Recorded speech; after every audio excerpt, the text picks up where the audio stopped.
30 kg ystersfeer en 'n 10 kg aluminiumsfeer met dieselfde deursnee val vry van die dak van 'n hoë gebou af.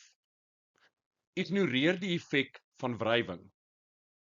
Wanneer die sfere 5 meter bokant die grond is, het hulle dieselfde A. momentum, B. versnelling, C. kinetiese energie of D. potensiële energie. Die korrekte antwoord is B. versnelling. So momentum P is gelyk aan massa maal met snelheid. Die massas verskil, so die momentums gaan nie dieselfde wees nie.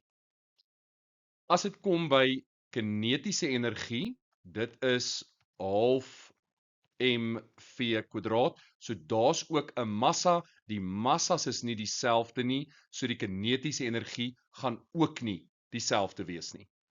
En dan potensiële energie. Potensiële energie is gelyk aan massa maal met gravitasieversnelling maal met hoogte. Die massas is nie dieselfde nie. So in die afwesigheid van lugweerstand val alle voorwerpe met dieselfde versnelling ongeag hulle massa. Dis een van die kernbeginsels wat reeds deur Galileo en later deur Newton geïllustreer is.